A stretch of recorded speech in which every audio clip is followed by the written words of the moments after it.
הצדיקים האמיתיים שבדורנו ולכל הצדיקים האמיתיים שוכני עפר ובפרט לרבנו הקדוש צדיק יסוד עולם נחת נויה מקור חוכמה רבנו רבי נחמן לפגל שמחה נח נחמן מאומן זכותו יגן עלינו malgré Israël amen ערב טוב c'est bon on dit ça on peut partir on va quand même profiter de la Torah de Rabbi Nachman de Breslev comme on a l'habitude Baruch Hashem Shtabach Shem Olad Toda l'Akadosh Baruch Hu pour nous faire partager ces moments là moments de simcha. Alors on est comme vous le savez tous on vient de passer Purim et on prépare Pessah. Chacun qui a une femme, il sait comment, à la maison, physiquement, on est en train de préparer Pessah. Mais bien sûr que notre rôle à nous, en tant qu'hommes et de façon générale en tant que juifs, c'est aussi de le préparer spirituellement. Et Rabbi Nachman de Breslev nous donne un derech, nous donne un chemin pour le préparer spirituellement. Oh, ici, au Khabar, et la Messouyan. Désolé, non, on vient de commencer à l'instant. Donc,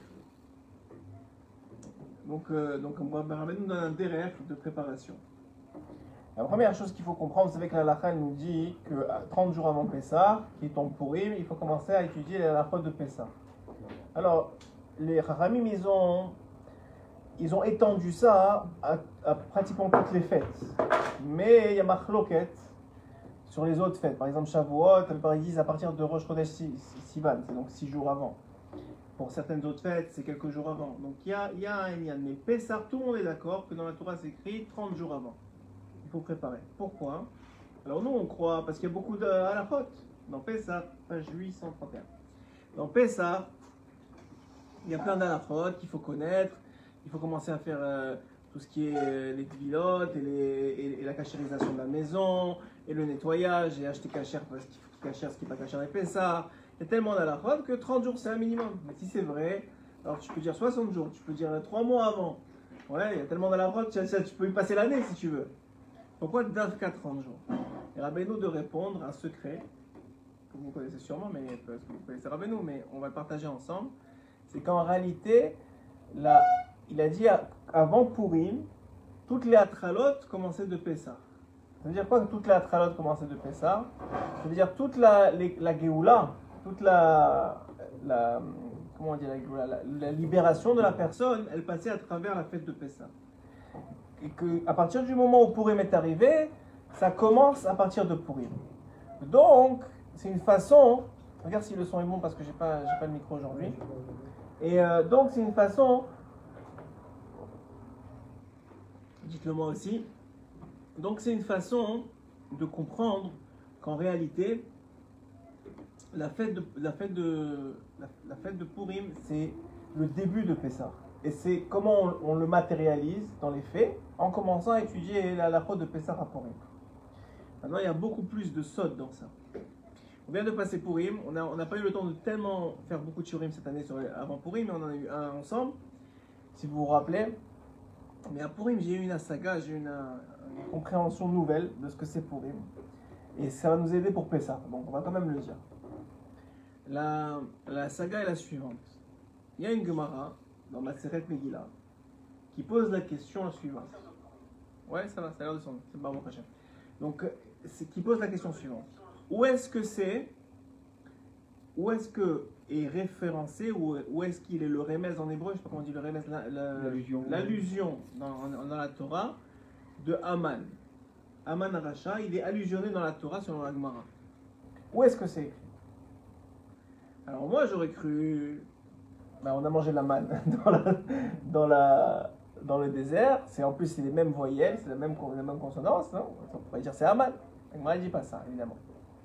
La Gemara elle dit que c'est, où c'est écrit Haman, vous savez, non? Je vais vous dire où c'est écrit Aminaetz. Aminaetz. Quand est-ce que c'est écrit Aminaetz? À la faute d'Adam Arishon.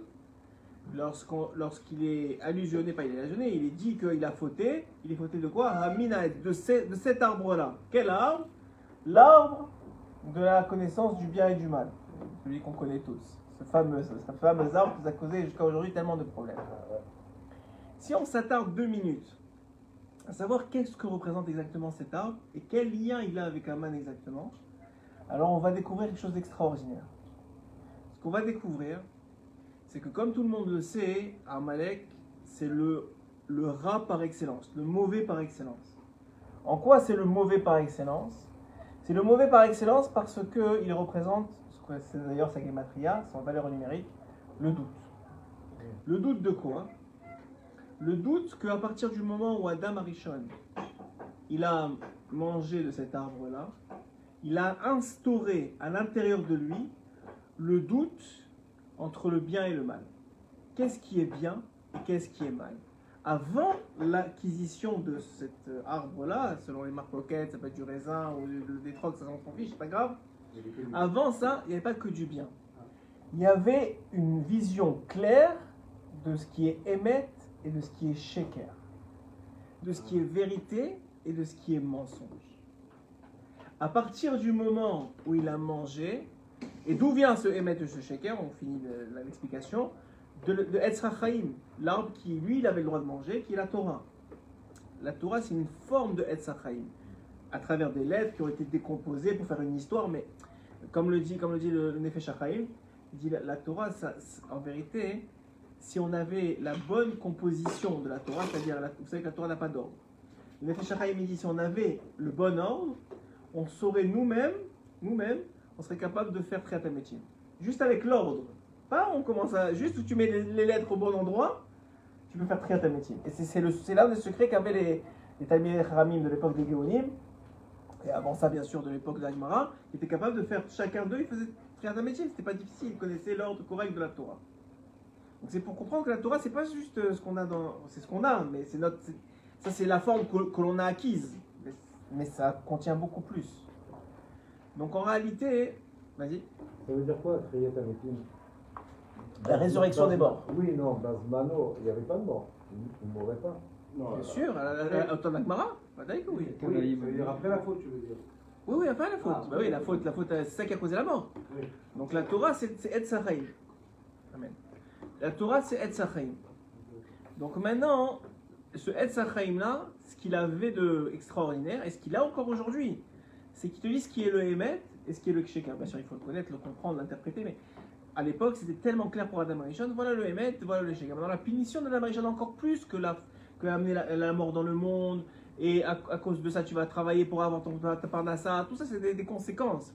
Mais la plus grande punition, c'est qu'est entré en lui maintenant le Tov et le Ra. Et c'est quoi le problème du Tov et du Ra? Le principal problème du Tov et du Ra, c'est qu'il est fluctuant. Il n'est pas vrai éternellement. Comme je peux te donner un exemple. Pour les Goïm, le 7 octobre, on était les gens bien. Et bien aujourd'hui, on est les gens mauvais. Mais pourquoi? Parce qu'ils changent. Leur perception, elle n'a aucune base. Selon leur humeur. Un jour on est bon, un jour on est mauvais. Un jour c'est bien d'être avec une femme, un jour c'est bien d'être avec un homme.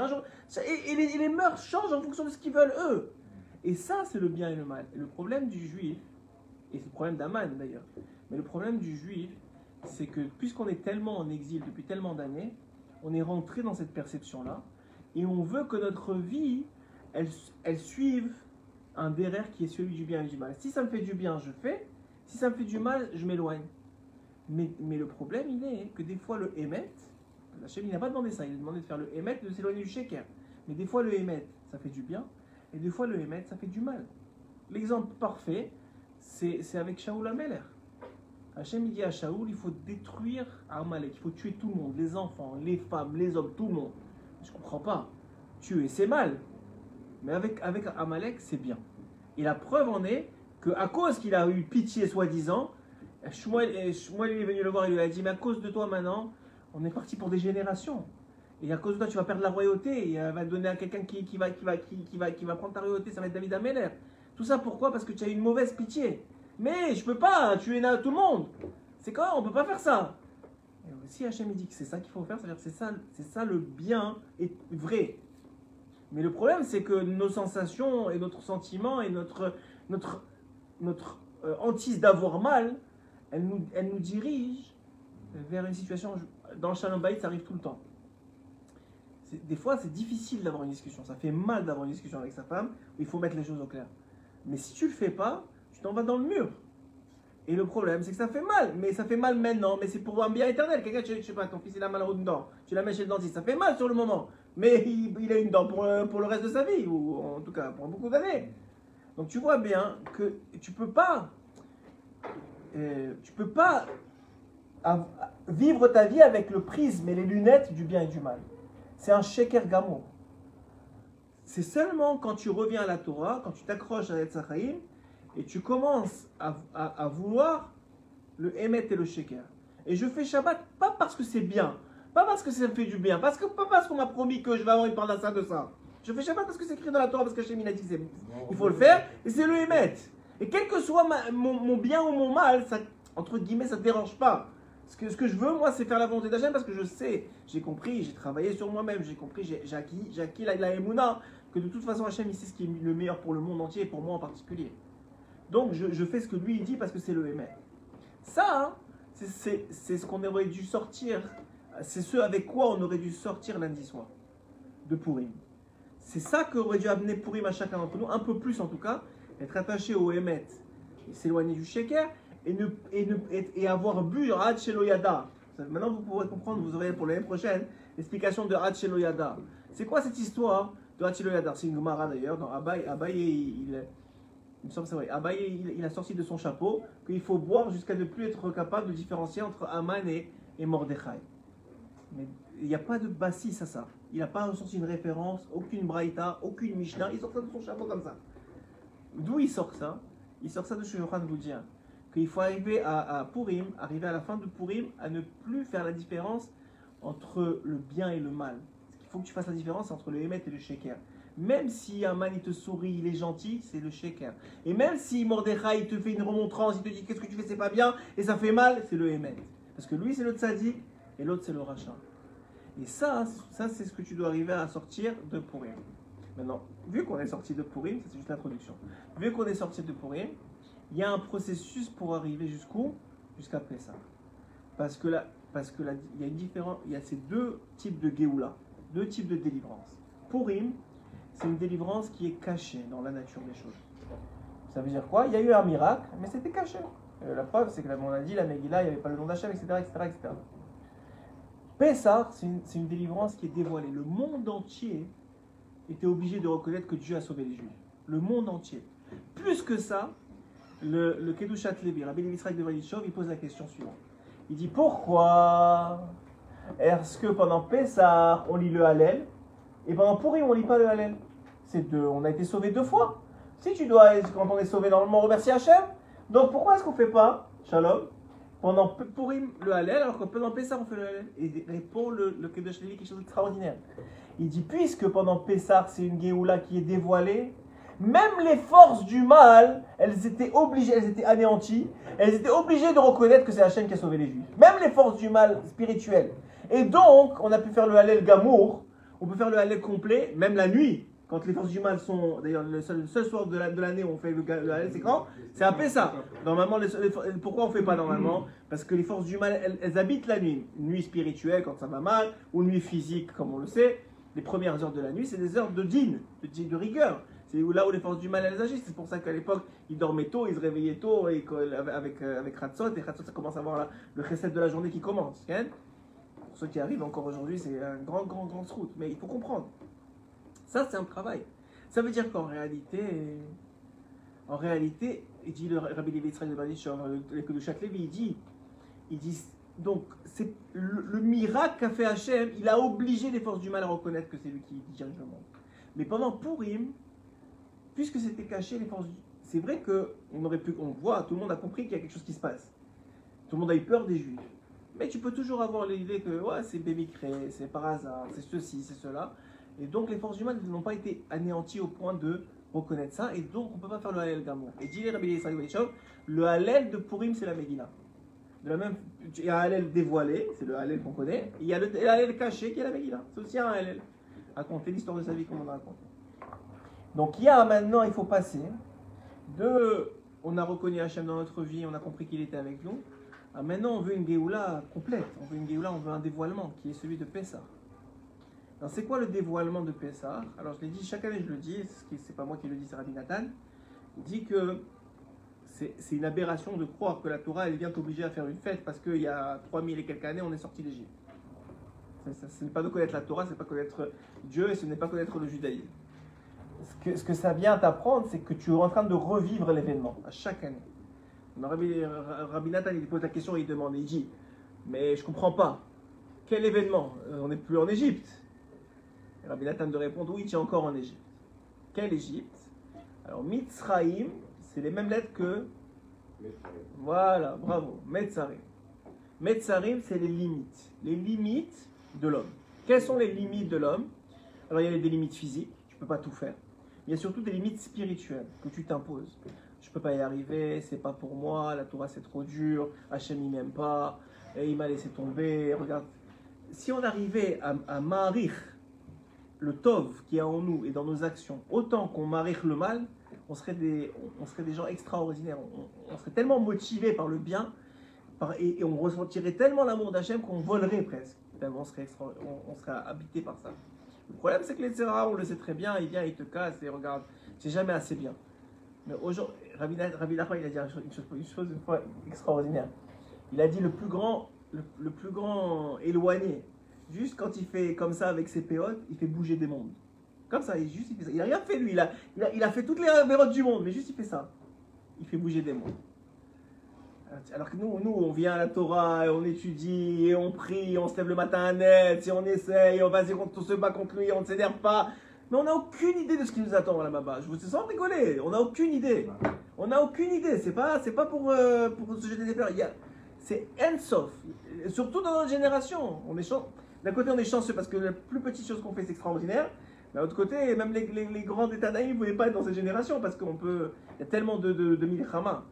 Mais si on arrive à rechercher la Gdusha dans notre génération, c'est extraordinaire. On n'a aucune idée combien on mérite.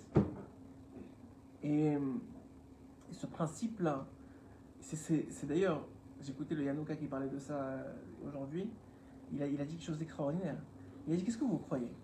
Que le Mashiach qui va venir, il va vous dire, toi tu es pas bien, et toi tu as fait ça comme ça, et toi tu es pas comme ça. Vous croyez quoi que le Mashiach, il est venu pour vous frapper? Vous croyez qu'on a attendu 3000 ans pour venir que quelqu'un, un Madig, qui vient avec ses gros sabots te dire, toi tu es pas bien, et toi tu es truc?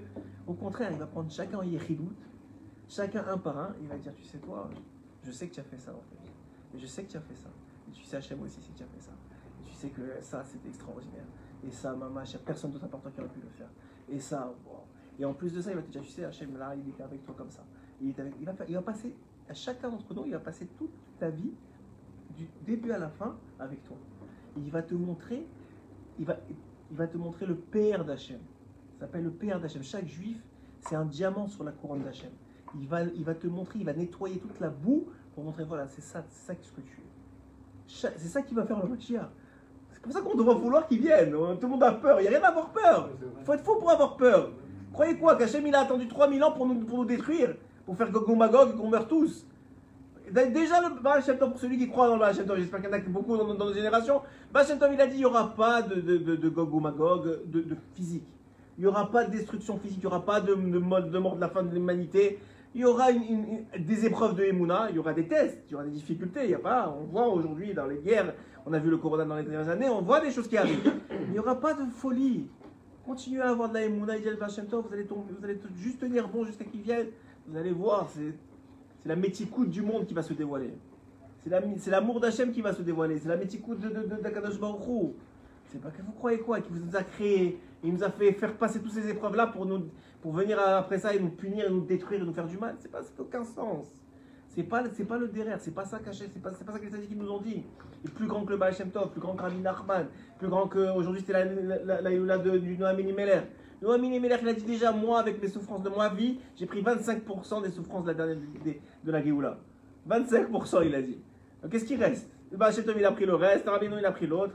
Voilà, on est dans les. Il faut juste attendre, il faut tenir bon dans les Emouna, ça oui. Ça tout le monde est d'accord pour dire qu'il y aura des épreuves de Emouna à la fin des temps. Dans la Parnassa, dans ceux qui étudient la Torah, il y aura moins de sécurité. Il y aura moins de trucs. Dans ceux qui auront des enfants, Chutzpah-Itzgeh, qui vont se révolter contre nous. Ça, c'est des vraies épreuves de Emouna. Je comprends pas. Moi, je fais ce que je peux et j'essaie de les éduquer dans la Torah et je vois que c'est moins que. Ça, c'est des vraies épreuves de Emouna. Ça, oui. Mais pas plus que ça. Vous imaginez, le Mashiach, il va venir, il va dire, toi, voilà, je te connais depuis que tu es né, regarde ce que tu as fait. Personne ne sait que tu as fait ça. En vérité, regarde comment Hachem t'a utilisé pour faire ça. Qui est mieux que nous? Il faut marir ça. Maintenant, il y a quelqu'un d'ailleurs, Nafka, il y a quelqu'un qui est venu me voir Bon, il m'a parlé il y a une semaine. Un tati qui a des gros problèmes avec sa fille. Alors, elle a vraiment des gros problèmes, elle se révolte. Elle a quoi, 13-14 ans, mais une catastrophe. Pour lui qu'il a essayé d'éduquer ça, c'est très difficile pour lui. Et bon, il m'a dit des mots très durs sur elle. J'ai l'impression de voir ça, des choses très très dures.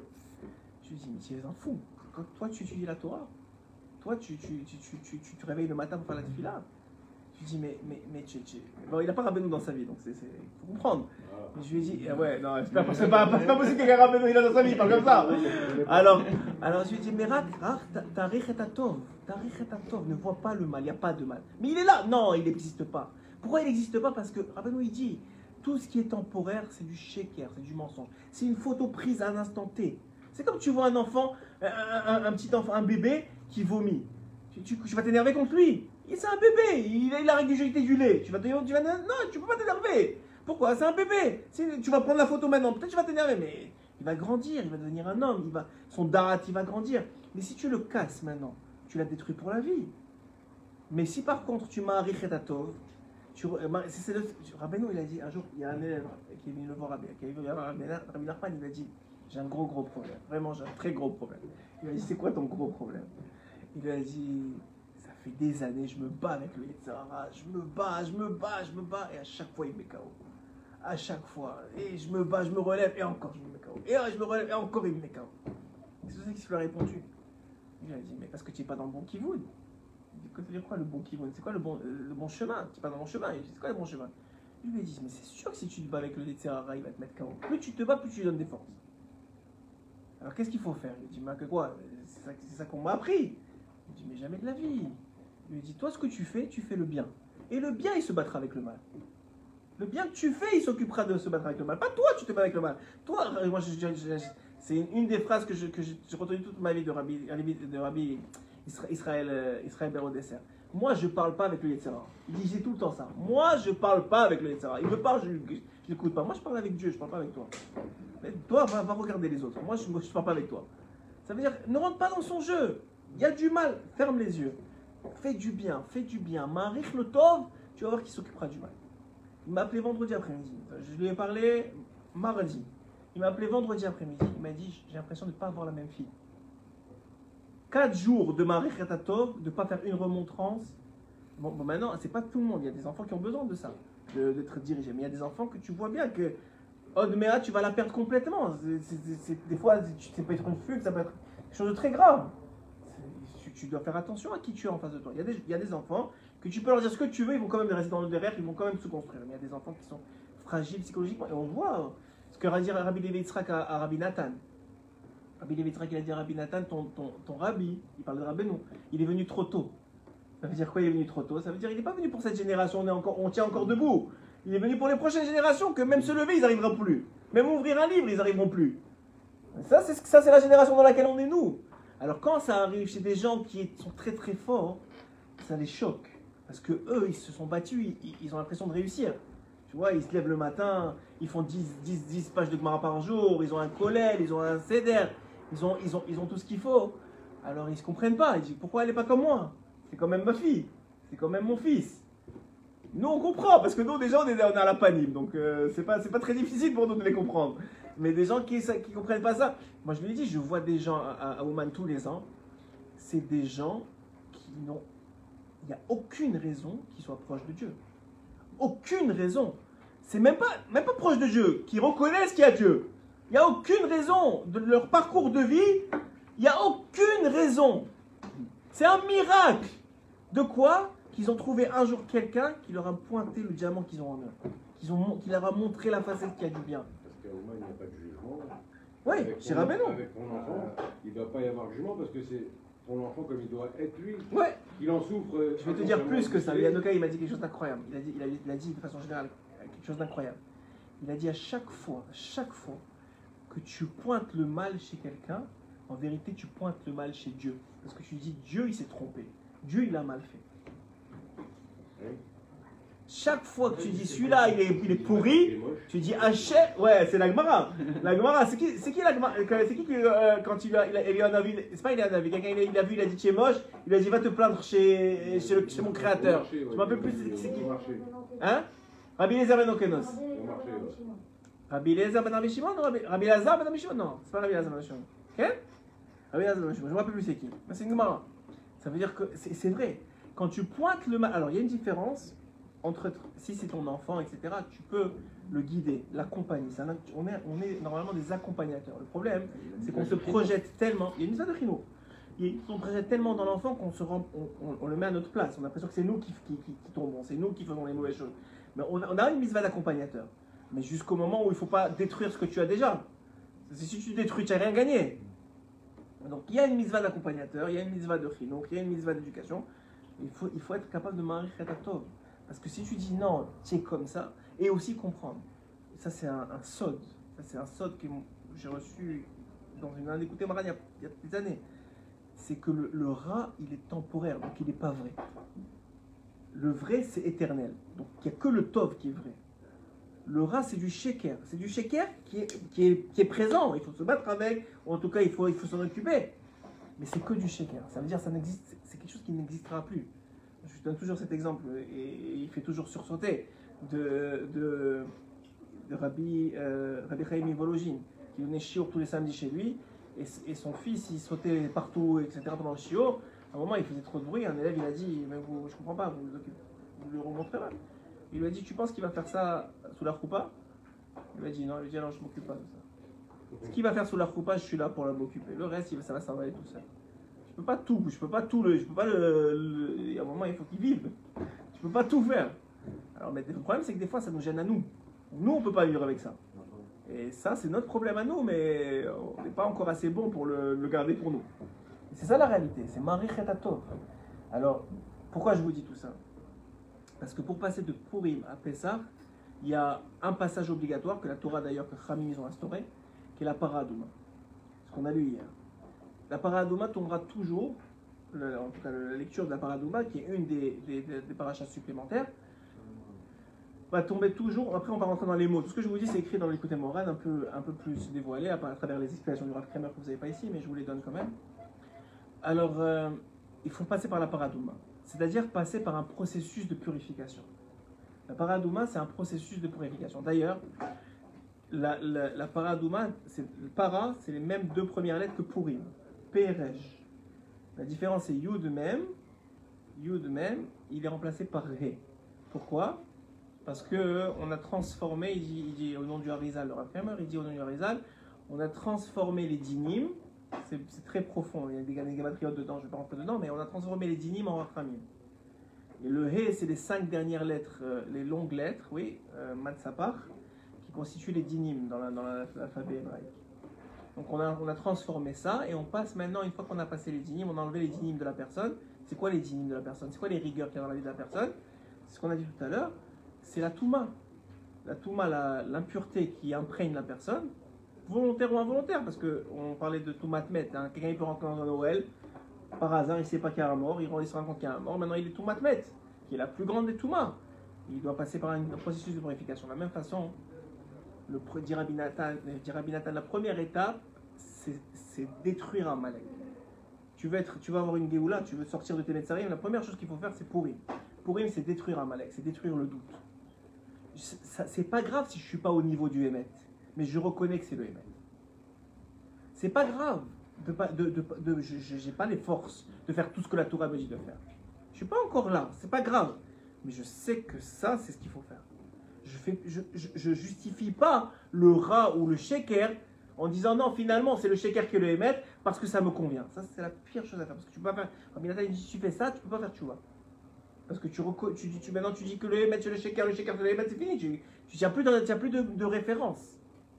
Donc la première chose à faire, c'est tistalek me amalek. Enlève ton doute. La Torah et Tzachaim, c'est ça le émet. Donc, maintenant qu'on a fait ça, maintenant j'ai un processus de purification. Alors il passe par la Paradouma, qui est le travail de purification, il passe aussi par le nettoyage de Pessah. Tout le nettoyage de Pessah, c'est pas pour rien. C'est pas Stam, Hachem, il veut nous faire souffrir, et faire souffrir les femmes, et faire des disputes dans les couples, et pourquoi j'ai pas nettoyé ça, et l'enfant elle crie dessus parce qu'il a ramené encore de la bouffe ici.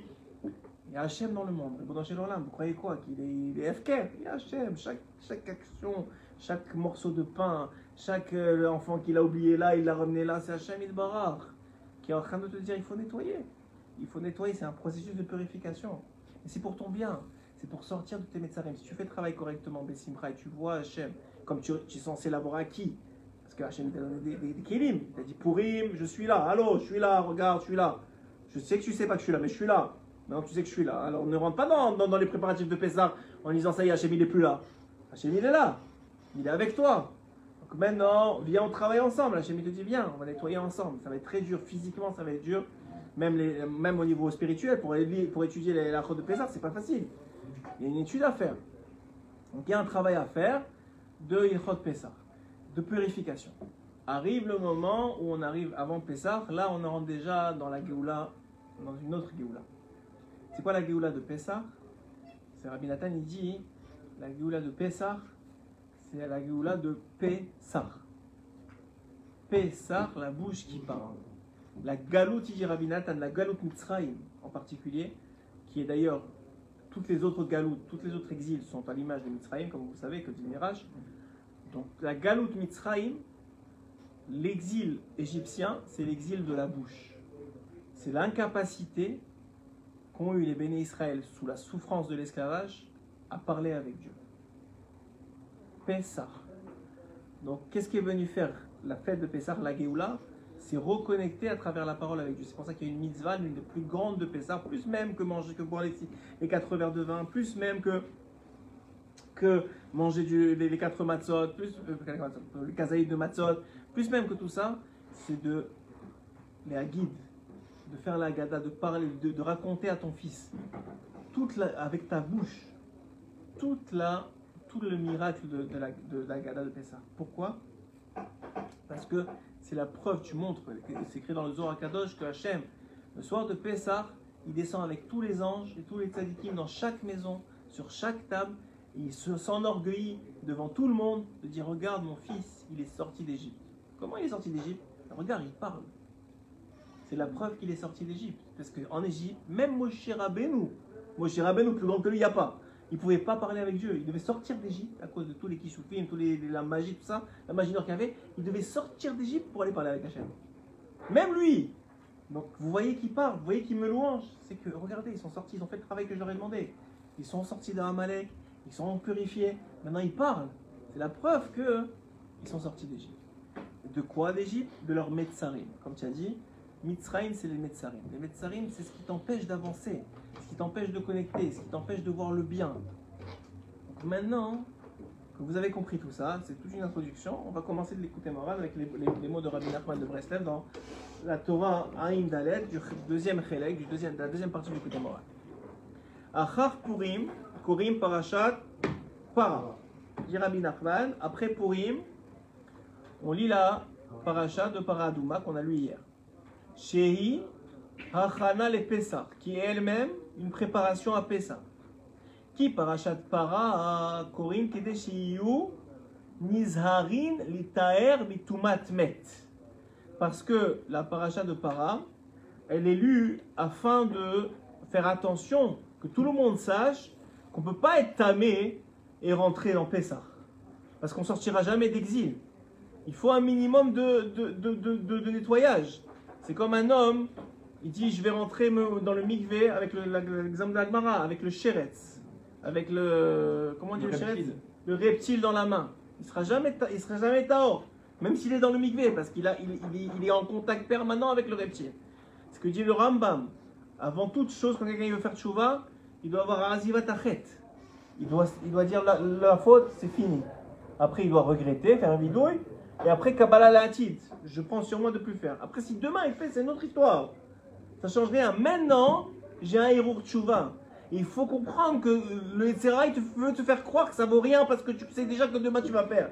Mais c'est pas vrai. Le Hirour Tchouva, un Hirour Tchouva, ça vaut des milliards, des milliards. Vous savez que Rabbi Elimelech Melizensk, il a dit, celui qui vient sur mon kever, je lui promets qu'il aura au moins un Hirour Tchouva avant sa mort. Après, qu'est-ce qu'il fait avec? C'est pas grave. Il aura au moins un. Vous avez mis les gens, ils vont jusqu'en Pologne. Moi, bon, j'étais le jour du Corona, là, de l'histoire du Corona, on était obligé de passer par la. Même au début de la guerre, je pense. On était obligé de passer par la Pologne. Et Mina Shamaim, vraiment, jusqu'à aujourd'hui, je remercie Hachem. On est passé chez Rabbi Melir Mézage. Quel gdoucha! Quel gdoucha là-bas, vous avez aucune idée. C'est extraordinaire. Il était 2h du matin, on passait par là-bas. C'est extra. La lumière qu'il y a là-bas, c'est vraiment extraordinaire. C'est ça, il là aujourd'hui. C'est surtout Yagan Aleno. Alors, Rabbi Melir, il dit venez chez moi.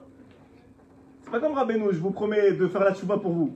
C'est encore un autre niveau. Mais je vous promets que vous aurez au moins un héros de tchouva. C'est pas, tu n'as pas fait de tchouva, tu n'as pas arrêté de fauter. Juste un héros que tu as envie de faire.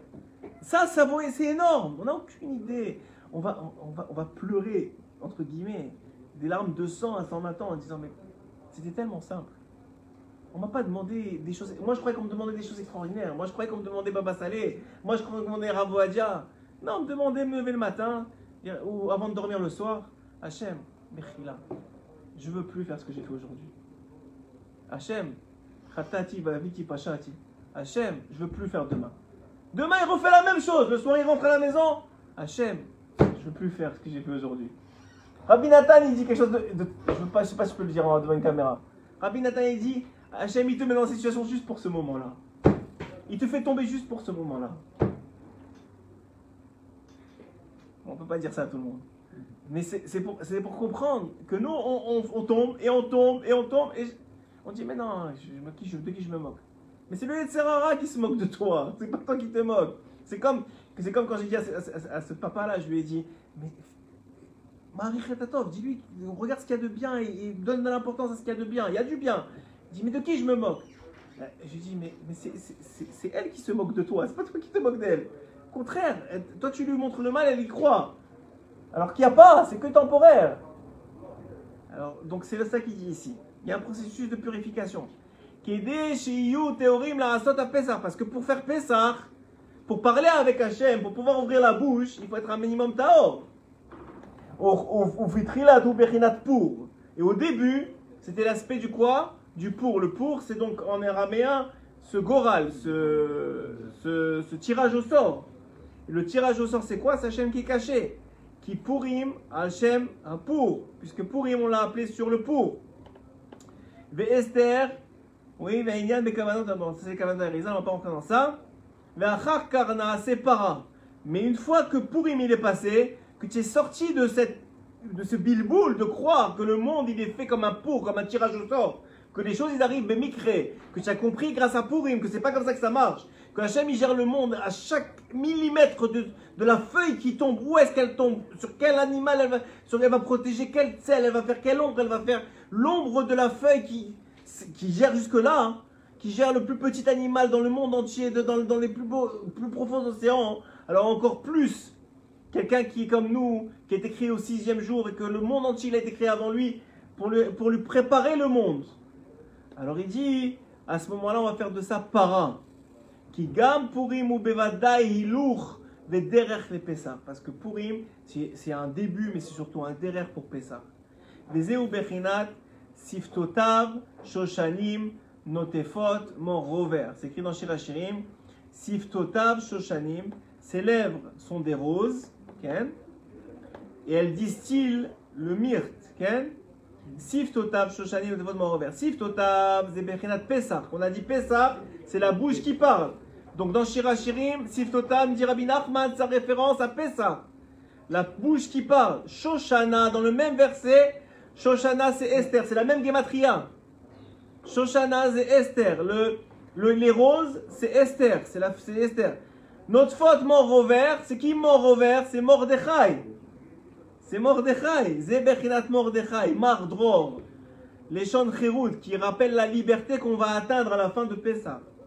Bechinat Cherut shel Pessah, qui est la liberté de Pessah. Ve'alken Tserouf shel Purim merubaz de Pessah.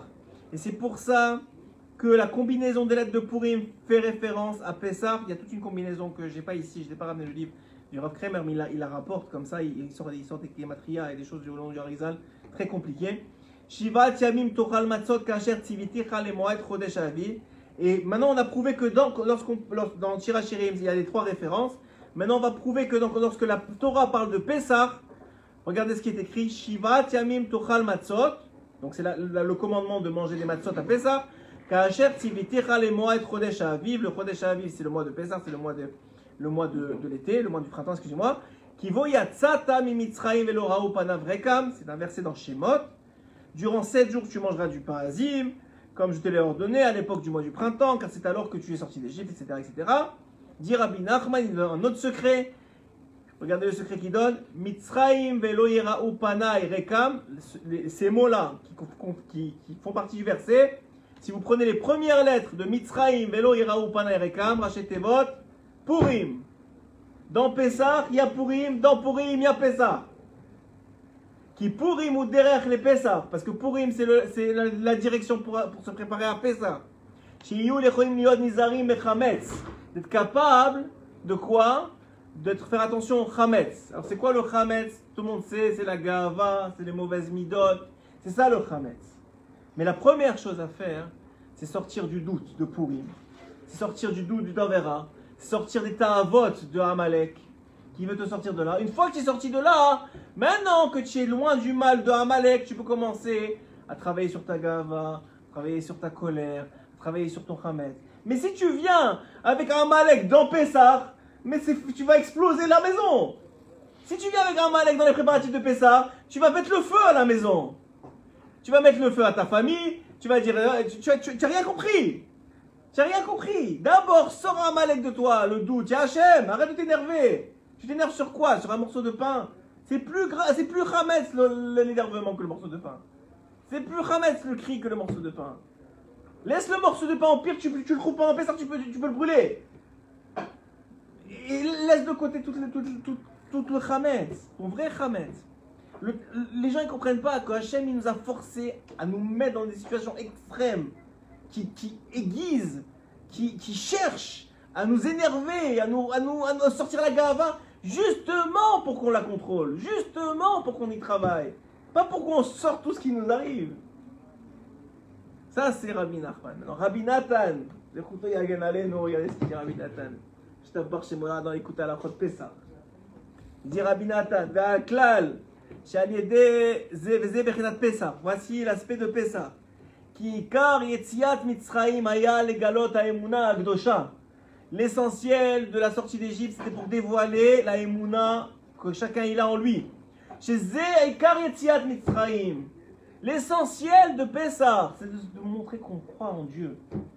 Qu'on a compris que à Purim qu'il est là, et qu'on croit et qu'on s'en remet à lui. Chez Ze'ikar Yetziat Mitzraim, les Kabel et la Torah, chez Emouna. La Torah, c'est que de la Emouna. Kemo shekatuv kol mitzvotecha Emouna. Toutes tes mitzvot seront de la Emouna. Pourquoi vous allez sortir d'Égypte? Pour servir Dieu. Si c'est pour vous servir vous-même, ça ne sert à rien. Rester en Égypte, c'est mieux pour vous. Servir Dieu. Et ça commence où la Emouna? Quand tu commences à avoir de la Emouna dans les Chachamim, dans les Tzadikim. C'est eux qui peuvent te sortir de ton problème. Tu ne peux pas t'en sortir tout seul, surtout dans notre génération. Celui qui croit qu'il peut se sortir tout seul dans notre génération, il n'y a pas un plus grand Gaftan dans cette génération. Il n'y a pas un plus grand Gaftan. Si déjà, au temps du Baal Shem Tov Akadosh avait un élève qui se croyait s'en sortir tout seul. Et le Baal Shem Tov, il a eu pitié de lui, il a envoyé ses élèves le chercher. Il est venu le voir. Le Baal Shem Tov, quand il est venu, il croyait que tout le monde le respectait, il connaissait beaucoup de Torah. Il est venu chez le Baal Shem Tov, il pensait qu'on allait être accueilli avec les honneurs, tu vois. Le Baal Shem Tov, il le laisse à la porte, l'érudit lui tend la main, le Baal Shem Tov fait semblant de ne pas le voir. Encore, il tend la main, pas le voir. Il dit, bon, il m'a fait venir jusqu'ici pour m'humilier devant tout le monde. Il commence à pleurer. Il pleure, il sait même pas pourquoi il pleure. Il dit, bah, mais je ne comprends pas, pourquoi vous m'humiliez, pourquoi? Et il ne répond toujours pas. Il lui dit, ok, pardon, je suis désolé, je voulais pas me rapprocher de vous, je ne savais pas. Et alors à ce moment-là, il le prend dans ses bras, il dit, maintenant tu as compris. Qu'est-ce que tu crois? Tu peux t'en sortir tout seul? Parce que tu étudies quelques tapis de Gemara et parce que tu fais un peu de trucs de Torah, tu crois que tu peux t'en sortir tout seul? Vous savez, Rabbi Zouché, j'ai entendu aujourd'hui, parce que c'était la Lilon de Ménère, alors j'ai écouté des audios de gens qui parlaient de ces deux frères, Rabbi Zouché et Rabbi Zouché, il est habillé comme un mendiant. Un mendiant. Les gens, quand ils rentraient à la synagogue, ils s'éloignaient parce qu'ils avaient peur de se sentir mauvais, tu vois. Quand ils demandaient quelque chose, oh, c'est là-bas, va là-bas. Un jour, il était dans une synagogue, il était en train d'étudier un pile-poule, ils avaient une question sur le Rambam. Rabbi Zouché vient, il s'approche, il dit, c'est quoi la question? ceux qui étudiaient, ils disaient eh ben arrête, s'il te plaît, c'est pas ton domaine, va t'asseoir. Il lui dit mais non, mais c'est vraiment, c'est quoi la question? Non, laisse-nous tranquille. Il revient, il dit c'est quoi la question? Je dis bon, écoute, c'est ça la question. Tu peux repartir maintenant, c'est bon, on est entre nous, genre, on est entre érudits là. Tu peux laisser tranquille. Il revient 5 minutes après, il dit je crois que j'ai une réponse. Ah, s'il te plaît, arrête, sérieusement. Il dit je vous dis, je crois que j'ai une réponse. Il dit ok, c'est quoi la réponse? Bouche bée. Tous ils vont voir le Rav. Ils vont voir le Rav. Ils disent on a une réponse. Ah oui? Quoi? Qui a donné cette réponse? Le mendiant là-bas. Vraiment, amenez-le-moi. Comment tu as eu cette réponse? Il me dit ben rien, j'ai demandé au Rambam. Vous comprenez de qui on parle? On parle pas des gens qui ouvrent les livres. J'ai demandé au Rambam. On le prenait pour un mendiant. Le marcha, il faisait exprès, il avait une touffe comme ça de truc. Le marcha, il avait une touffe de cheveux comme ça, on le prenait pour un fou. Le marcha, on le prenait pour un fou jusqu'à qu'on a, il y a toute une histoire où on a envoyé David Ameller, puis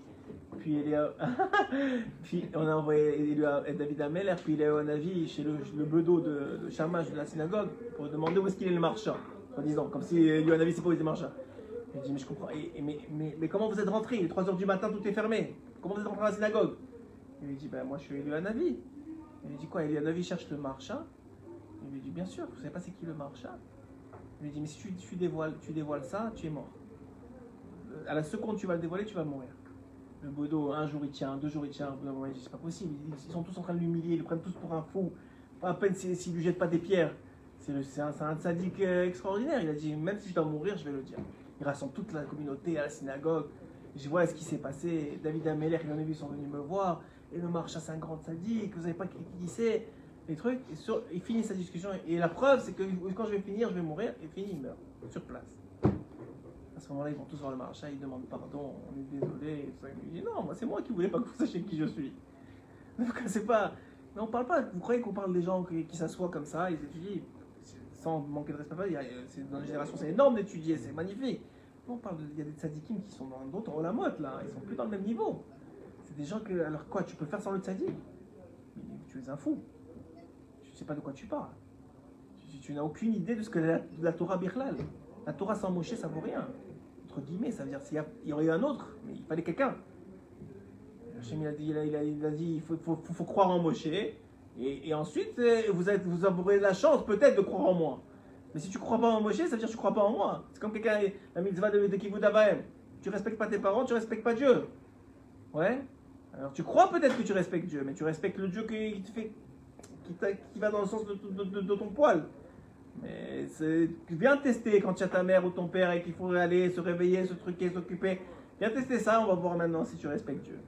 Et il te parle mal des fois, il ne faut pas répondre, et tu crois que tu as raison alors qu'il a tort, et tu veux. Bien, on va voir si tu respectes Dieu ou pas. C'est vrai dans tout. Viens, on va voir pour Pessar, est-ce que oui, tu sais que je suis là ou pas. Tu vas t'énerver, est-ce que tu vas crier, est-ce que tu vas truquer, est-ce que tu vas être assez stupide pour croire que c'est plus important pour moi qu'il y a un morceau qui s'est caché là-bas que tu n'as pas récupéré ou que tu n'as pas lavé les murs de la maison, plus que tu sois quelqu'un qui accepte Pessar avec Simcha, qui ne t'énerve pas et qui amène la Simcha autour de toi et qui éduque tes enfants dans la Simcha. Parce que qu'est-ce que tu crois? Toi tu t'énerves, ton fils il s'énerve, ton petit-fils s'énerve, au bout d'un moment il y en aura un qui va dire ça y est, j'en ai marre, je vais m'énerver à chaque année en avril. Laisse-moi tranquille. Oui ou non? C'est ce qu'il dit ici. C'est ça, c'est la Emouna. La Torah c'est pour amener la Emouna. La Emouna c'est de la Simcha, ça vient avec la Simcha, ça va ensemble. C'est ça, ça vient avec ça. Ça vient avec une Avodat Hashem qui a de la valeur, que tu donnes de la valeur à la chose, que tu es content de ce que tu fais, que tu comprends ta valeur à toi. C'est pas de la gava, il faut avoir de la valeur à ses yeux. Parce que sinon, il te rattrape pas. Contre qui Amalek s'est attaqué? Les faibles. Les faibles. Qui? Dan. J'étais chez Dan Ben Yaakov il n'y a pas longtemps, la semaine dernière. Chez Dan.